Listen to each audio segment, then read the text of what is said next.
Malawi Brief.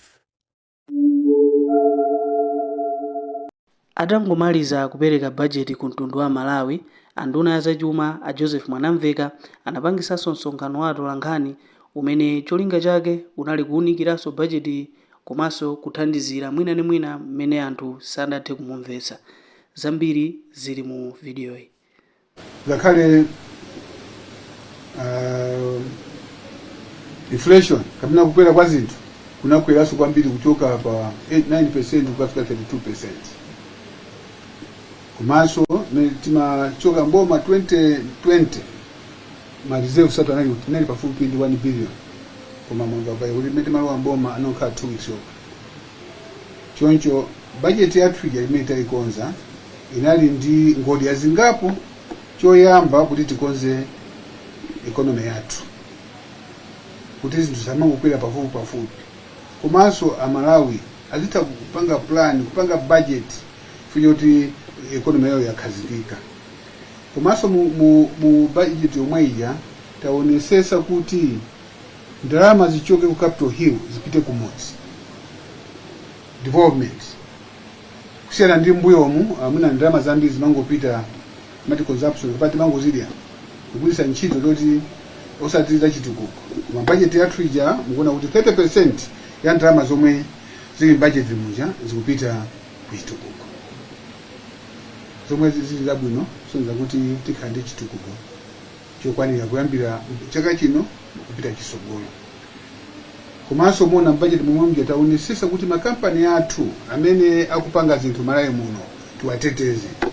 Komanso kuti ngati makampani athu aku Malawi ali kuthekera kuti atha kupanga produce zinthu Malawi muno tionesese kuti apase mangolomera titeteze kuti wazipanga zinthu zochuluka.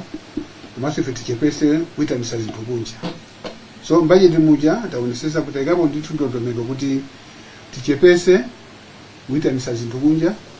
Kweniso zinthu zomwe timati ma expensive commodities zinthu zodula kwambiri zomwe zikutonongera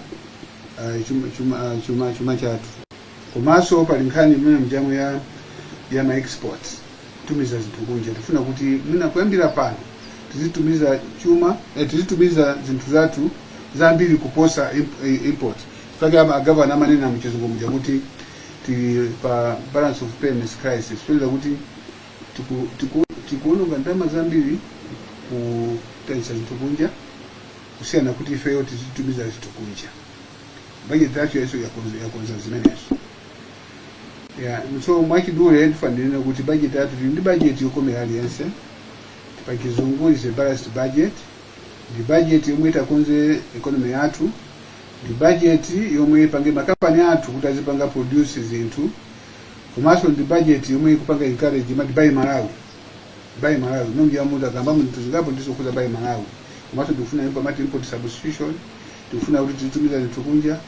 Komanso tikufuna kuti economy yathu ikhaita khazikika kumkhaya mitengo, mkhani ya chongola zanja tizambiri.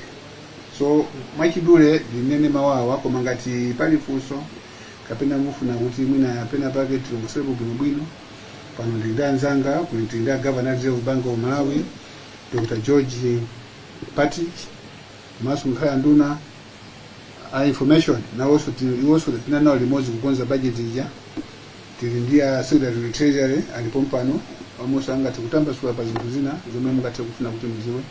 Tinda Commissioner MRA Mr. Felix Tamblas tindisonda Commissioner kino. So mkhale omasuka fusani ndisuma fuso mene mungatere ife also tinanu remote tenti kuyeni chito remote yokweza Malawi tieta athandize na President athu Professor Katula Nkhalika because I think it means well.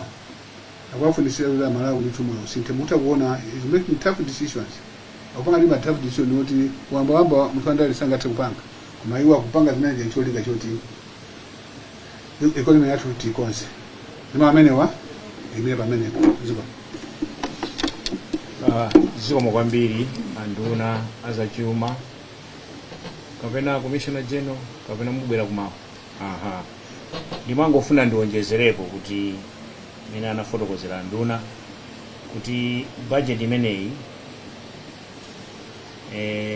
ndiya ndalama zokwana 10.98 trillion expenditure wise. Komanso mmene mu budget mulitu nkhani ya school fees, sukulu ya ulere mmene amalawi tisaiwalire. Sukulu ya ulere ija ku primary komanso ku secondary osayikamo boarding fees mmene masukulu yokhayo kumanebu kulipira za ulere. Komanso mmene muli nkhani yoteteza amene amavutikitsa kwambiri, mwina amene ali akukhala ndulu mali, amene ali osaukitsitsa kumudzi, muli nkhani za fertilizer amene yotsika mtengoyi, zambiri zimene zili mmene mafuna ndingofotokoza pamene kuphatikizapo za CDF zimene afotokoza kale. Koma chachikulu nchakuti tikukonzanso chuma cha dziko lino. Chuma chinawonongeka, katundu anali okwera 32%, pano pa katundu uja kukhanga takukakotsika. Ngongole zimene ukatenga ngongole ku banki mochita kulanda katundu chifukwa chakuti ma interest rates amakwera, pano takutsika. Ndi budget imene ithandiziranso kusamalira chuma cha boma. Anafotokozanso anduna kuti panopa mwina pali austerity measures. Austerity measures amenewo ndokuti kaya kuyenda kumene kaya kupanga ma meeting ayi kukhale kuti kwachepetsedwa. Kuzogulagula ayi zimene zikambeta imakaya kugula magalimoto ndi zoterozo. Komanso ngati tikufuna kugula zinthuzo tizipempha ku nduna wawo kuti atilole kuti tigule zimenezo. Izizo ndi njira zina zimene zayikidwa. Komanso anandipempha iwo kuti ndifotokoze kuti kodino pa nkhani ya digital economy and the reforms that have been contained in this budget ndizitizo. Ndi mmene muli njira zakuti kuyambira pa 1st April zoti apolisi akatimikitsa a traffic ndikumatulutsa timalisiti amapereka tija nkumalandira ndalama pompano zimene zikutha pompano. Tizigwiritsa ntchito njira za makono, mobile money kapena ma bank transfers kapena makhadi, palibe so kumakhala ndi ndalama zimene zichepetsanso kuti katangale achepe. Komanso efficiency kuti zinthu zikhala zofulumira.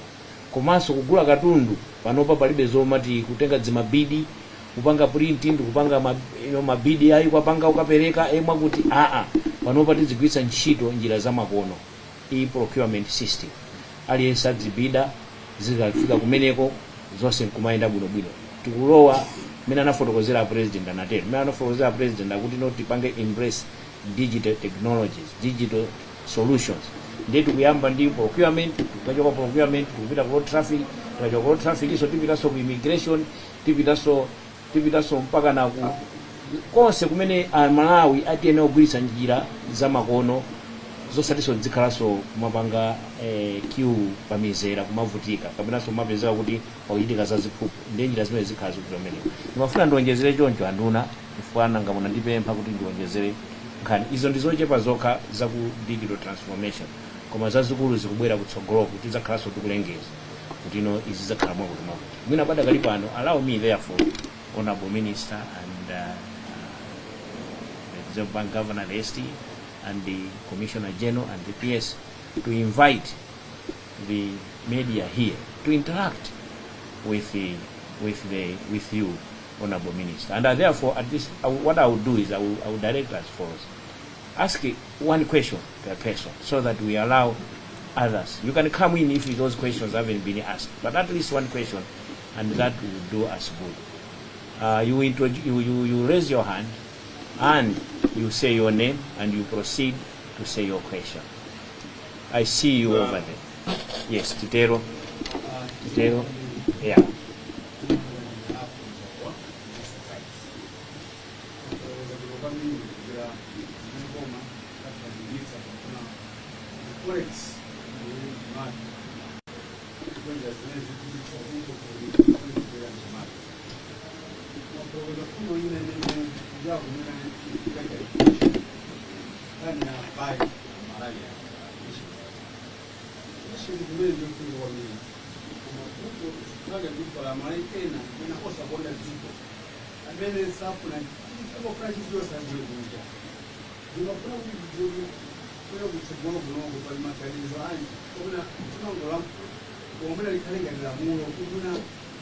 wakangoti simzoka kwa kunje kupa umfuna mamudu zikana kuna function zenye example ndazatu kuanza ongoona kuti kampando kwa uchina ama kama vile ndicho kwa ngeni nimeona mbona zikakanga ndio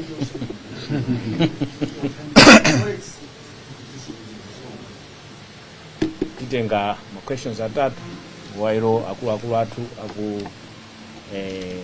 ukambirana kuti atha kuyankha bwanji for a minute. I see Taonga, you have the floor. Honorable Ministers, my name is Taonga Sabwa. I'm working with Times Group. Honorable Minister of Finance, you have presented a budget which has shown a decline in the budget deficit from about 11 to 9% of the GDP. But looking at the figure, it's about 2.7 or 2.8 trillion, the deficit. This is coming at a time when the ministry has adopted a policy of reducing borrowing.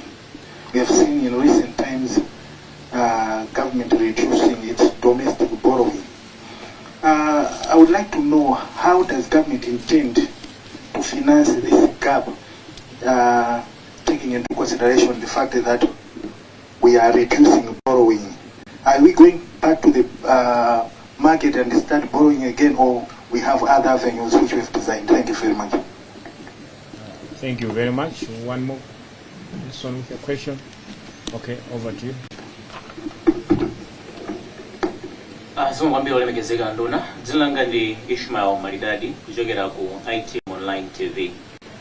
Mwa pereka nkhani yochititsa chidwi makamaka pa digital tax. Kunena kuti mwina anzathu amene amapereka ma services online koma akunja nawonso ayambe kupereka misonkho. Tikaona mwina Netflix, YouTube, Facebook amatenga ndalama zawo kudzera mu dollars. Kodi iwo aja akatino akutipatsa misonkho ija ngati boma tisankha njira ita zitipatsa makwacha kapena zitipatsa ma dollars kuti malinga ndimene ananenera governor ku Reserve Bank of Malawi kuti tikuvutika ma dollars zingatithandizenso kuti ma dollars amene aja adzibwera kuno zingomwambira ndo. You can proceed to respond to these three questions. Yes. Chamba mdiwe ndiyanke kufusu mafusa average wa Anyasa Times. Iwa afusa kuti sitingathe kusatira zomwe kuisa maiko ena kuti mwina tichepese kuitanisa zinthu kunja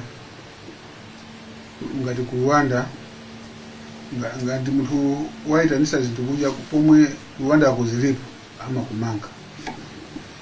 Kukhulupirira kuti kunoko ife being a democratic country azosinzi tingathe kutero. Koma ngati muonesese budget muja tifuna tipange force to encourage Malawians kuti azigula zaku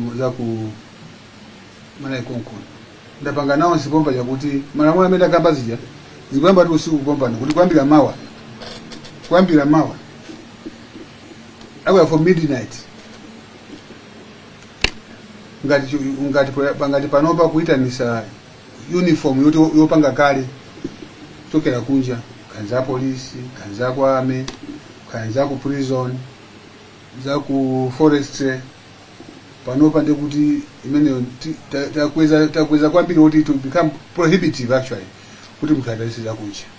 Potero poti wapanga force anthu ereka ni maskulu kama tanisa njua ukuja ndikuti sadaniso zikazo chipa panga kuno kumaya kuno kushana ndikuita kunja. Ndiye mozi mene tingaigwisa nchito kuti tibwerese mati import substitution. Upanga zinthu zobwera zakunja zomwe ife kumalawi tili nazo. Pali long list mdali muone kumapeto kwa statement yanga ngati muli nayo kuli annex nayo chako. Kuli zinthu zambiri zomwe tifuna kuti zimene zipangidwa malamu muno. Koma ngati munthu afuna kuitanisa itanise koma ndiye kuti alipira ndalama zambiri. Kusiyana ndi zomwe zili kumalawi kunoko. Mazo kuti zitheke so nkofunika kuti mese ndikali ma products abwino. Makamba nathu azipanga so zabwino kuti asapite kunja azibwinawo. So ndikupira kuti yazomwe tayika za bai Malawi kuti anthu azimaongo ndikupira kuti zitithandiza. Nala wezi kuti munthu aitanise kunja ndikuti aina kulunga ndalama zambiri kuposa bana. Kwa zinthu zomwe Malawi kuno zilipo kale. kuli funso lachokera kwa Taonga nkhani ya deficit. Kuti deficit yathu inde yasika kuchokera pa 11.9% panopa ikapa 9%. Komabe figure ndiyo ikulu ndizoona ndithu. Ndima tifusa kuti kodi deficit imeneyi bwino panga filu bwanji. Choyamba, I think timapanikia zambiri zomwe timasatira kuti mwina deficit panga. Choyamba, mtalimonesese panopa siti kukongola ndalama pa mati commercial rate, mati kukongola ndalama pa concession. Muzo chipa. Komanso tikuonesesa kuti tikhaini ma grant. Mifake ngati mabwera ku Ministry of Finance. Zambia tingolandira ngati ma grant. Kufika kwambiri tizilandira ma grant kusiyana ngongole. Ndinjira mozi zimene tifuna kuti tionesese kuti tichepese. Komanso ngati mukuona tangoganizani kuti ngati ma treasury bill kumbuyo uku na ya 91 day treasury bill inali 20%. Tikatenga ndawa kungunga pa 91 day treasury bill on 182. It was 26%. Kuma panova tikungonga ndama yomweyo pa 12%. Ndio bani bodi kuti date yathu gani ikusika. So tionesesa kuti tikamangongola ndama zija timongole mochipa kwambiri. Ifake tikuonesesa somona ndi ma treasury bills yamati ma treasury bonds panopa ndavaso kuti ifoti manesa asika komanso ifoti ife tikukana akatipasa ndama zija modula zija ndakakuti sopano ma banki yakupita nawo kwa anthu makampani mafusa kuti kodi mufuna kubwereka ndalama ndizomwe ife timafuna zimenezo ifa kuti ndalama nawo zipite ku private sector. Tifuna anthu makampani ang'ono ate kungongola ndalama ziko kuti tukuke si ndalama kungongoza kuboma ayi. Ziko limatukuka ngati anthu azikomo kapena makampani akuta kubwereka ndalama kumakuza na business yawo. Ndiye zimene zija ndimene tikusatira lero yoti deficit yathu isike. 1 tikupanga target ma grants.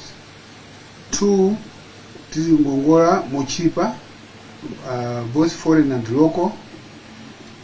Komanso tionesesa kuti mwina tisamaononge ndalama kwambiri. Chifukwa tipanga kuma cost cutting measures. Cholinga choti tifuna chepese ndalama zongongola. Chifukwa mukona mene timalowa mboma deficit na 11.9. Taisisa pa 9. Chifukwa choti tapanga cut expenditure. Komanso tapanga improve on revenue. So gap ije kutani kuchepera. Ndikuti limegi yasu tikati kupitira chimene kuti mpaka siteke. Malidadi mafusa za digital tax kodi limegi yati tipanga bwanji.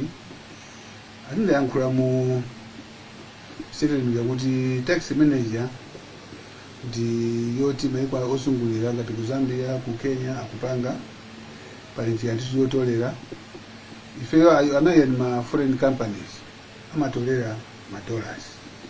Cholinga chathu kuti azitipasa ma dollars fuwa pali njira ndithu zokhazikika zoti ndama imene zizibwera ma dollars. Kwa ife tufuna ife ma dollars. Aka kama kampani yako Malawi kunoko ma service amene ngakumatipasa Malawi kwacha. So makampani akunja aina kutipasa foreign currency. So machidule mina ningatibanga choncho sindizo ngatipana nsanga ina afuna kuti aonjezereko. So Steve, you wanted to say something? Or Siko Anduna, Governor, Anduna Information in General, MRI, niwati ndingonjezeraho pang'ono pa nkhani imene anafunsa bambo Chauwa, nkhani yoti titakulimbikisa bwanji kuti tisamakule zinthu zakunja zimene sometimes timaziona ngati ndi ma luxuries. Ndi khulupirira kuti mukumbukira tinalinso ndi ma programs ngati Buy Malawi strategy. Program imene yapangidwa review ndi anzathu aku Ministry of Trade and tikugwira nawo ntchito limodzi. Tifuna tichite emphasize kuti as a country we cannot continue kumagula zinthu zimene tikuziwa kuti titha kupanga kwathu konkuno. Ndiye mwaonanso mataxes aja, surcharge, amene achawo tayika dala pa zinthu zimene tikuziona ngati toothpick, zinthu zoti titha kupanga konkuno. Kuti tichite discourage anthu kugula zinthu ngati zimene zija. Komano pakuteroko tikuchita encourage so makampani athu konkuno kuti achite increase production ya zinthu ngati zimene zijazo, khala ngati import substitution. Komano a caution I think to our companies ndionena kuti this is an opportunity to improve production yathu, to improve the quality of products zimene tikupanga kuti zichite match ndi zinthu zimene tikuzilesa kuti samate kubwera kuno. Then nati ndichite add pamene pamwe kuti it's an opportunity for our local companies to up their game, to kuchita improve production yawo ndi quality ya products amene akupanga. Komanso pankhani ija anayankha nduna ya fiscal deficit, ndifuna kungochita add pang'ono kunena kuti gap imene yitu ndi difference ya pakati pa revenue and expenditure. So we are also working hard kuti tichite boost revenue yathu. We are working very much ndi anzathu aku MRA, and mwaonanso kuti pali ma taxes ndi zina zotero zimene tayika ma reforms kuti tichite boost revenue athu. Komanso on the other hand tayikanso measures ambiri, austerity measures, which to cut down expenditure. And as a result, going forward, definitely this is why to go on imenelo ikusika. Nothing more to say about so thank you. For mwakulu omwe amafuna kupita pansi wonje ati mafusa kuti yesi mgwiziwa amati aitingomva. Sana mbesese bunubwinga. Mugane ya Commissioner General ya EIS Electronic Invoice System sikukuza ama business yangu na hono. Sikukuza anthu amene amapita ku Zambia, amapita ku Tanzania, kupita ku South Africa. Ifo ambiri mwae waje sana pange register VAT. EIS is only for VAT. So ngati mutufuna register for VAT ikukuza bwanji. Kumaso kuonjeza pomwepo kuonesa kuti makampani ochulukirapo akaye kuti samalipire msongo ndeta kweza mulingo fa kumbuyo ku au samene anali 25 million kuta muti anaye yasanali registered for VAT panopata onjezeraso kuti ukao makampani amene turnover yawo kapana business yawo mafika 50 million kupita musi ndi kuti za VAT sizikwakuza. Komanso za EISC sizikwakuza. Ndifuna malawa amve a business komanso asagwisidwa ntchito. Kwa ena anagwisidwa ntchito. Makumenya nkhondo anthu ena pamene mwina sana mvese bwino. So ndifuna ndawasimikiza malawi kuti sonko amene uja ambiri siwakuza. Kwa hiyo amene sali pa VAT siwakuza. Komanso sonko mene uyani EIS uyani njira chabe yoti ticholera ndalama zoti amalawi ngati kunena kuti ife tifuna zinthu zisinthe, tifuna ku education mankhani amaphunziro kamuzipata muzipezeka mankhwala ndalama zake ndi zimenezo 4.1 million popanga turnover monthly turnover below that. So ndikunena ndi zimenezo mwina mwachidwe nafaniko usindika pamene pakuti nthawi ina ngati ndipeseze bwino nkhani ya VAT komanso nkhani ya ujeni ya EIS. Komanso ndikhulupirira mmonesa kuti budget yathu iyi anthu ambiri munganena kale maendeleza kuti mwina misonkho ibwera misonkho maota kuona ndithu mata kuziwa kuti anthu cholinga chawo ya misonkho ibwera yambiri. Kwa mtu alimondese taonesesa kuti mwambiri mtasisa. Taonesesa kuti Zambia tisise mwina poita kufuna kuti mwina mtengo ya zinthu yonse isinthe taita zinthu pali zinthu zina zokhuza na anthu oti mwina mati physically challenged tazichosa VAT komanso pali anthu ena kuti mwina oloma kuti sangatire pali zina zofunikira kuti amagwiritse ntchito tachosa msonkho komanso zokuza na machaliti mabungwe zonse imene tachosa. So choncho sindikaso kunena kuti budget imene tapanga lero ni budget ya Malawi. Cholinga chake ndi kuti Amalawi apindule, aone kusintha, aonenso kuti dziko lawo likuenda bwino.